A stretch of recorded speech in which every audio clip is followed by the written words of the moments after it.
Nilambur Chanthakkunnu bus stand പുനർനിർമ്മിക്കുമ്പോൾ മുൻമന്ത്രിയും നിലമ്പൂരിന്റെ മുൻ എംഎൽഎയുമായിരുന്ന ആര്യടൻ മുഹമ്മദിന്റെ പേര് നൽകാൻ നഗരസഭാ കൗൺസിൽ തീരുമാനിച്ചു.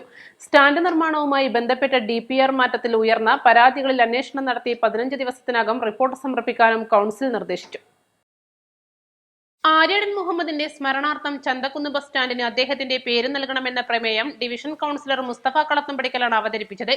വൈസ് ചെയർമാൻ കൂമഞ്ചേരി ഷൌക്കത്ത് അലി പ്രമേയത്തെ പിന്താങ്ങി. ചെയർപേഴ്സൺ ഉൾപ്പെടെയുള്ളവർ ഇതിനെ പിന്തുണച്ചതോടെ Aryadan Muhammad municipal bus stand എന്ന നാമകരണം ചെയ്യാൻ കൗൺസിൽ ഐക്യകണ്ഠേന തീരുമാനമെടുക്കുകയായിരുന്നു.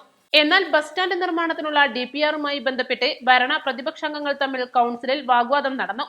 UDF കാലത്ത് തയ്യാറാക്കിയ DPR ഒഴിവാക്കി LDF പുതിയ DPR കൊണ്ടുവന്നതുൾപ്പെടെയുള്ള കാര്യങ്ങൾ പരിശോധിക്കാനും DPRന് അനുമതി ലഭിക്കാനുള്ള ഫീസ് അടക്കാത്തതുൾപ്പെടെയുള്ള കാര്യങ്ങളും പുതിയ DPR പ്രകാരം നഗരസഭയ്ക്ക് അധിക ബാധ്യത വരുന്നുണ്ടോ എന്നതുൾപ്പെടെയുള്ള വിശദമായ റിപ്പോർട്ട് 15 ദിവസത്തിനകം ബന്ധപ്പെട്ട ഉദ്യോഗസ്ഥർ നൽകണമെന്നും യോഗം ആവശ്യപ്പെട്ടു. DPRുമായി ബന്ധപ്പെട്ട് UDF LDF അംഗങ്ങൾ തമ്മിൽ ഭിന്നാഭിപ്രായങ്ങൾ ഉണ്ടായെങ്കിലും അന്വേഷിച്ച് റിപ്പോർട്ട് നൽകാനുള്ള തീരുമാനത്തെ ഇരുപക്ഷവും അംഗീകരിച്ചു. നിലമ്പൂർ പുതിയ ബസ് സ്റ്റാൻഡ് കംഫർട്ട് സ്റ്റേഷൻ താൽക്കാലികമായി തുറക്കുന്നതിനുള്ള നടപടി സ്വീകരിക്കാനും ശാശ്വതമായ പരിഹാരം കണ്ടെത്താൻ പുതിയ പദ്ധതിയിലൂടെ പുനർനിർമ്മിക്കാനും തീരുമാനിച്ചു.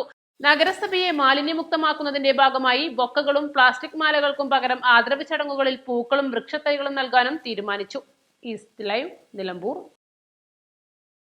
വെഡിംഗ് ആഭരണങ്ങൾ, ലൈറ്റ് വെയ്റ്റ് ഡെയിലി വെയർ ആഭരണങ്ങൾ, ഡയമണ്ട് ആഭരണങ്ങൾ എന്നിവ ഏറ്റവും കുറഞ്ഞ പണിക്കൂലിയിൽ നിങ്ങൾക്ക് സ്വന്തമാക്കാം. Haya gold and diamonds, Bandur and Elankur.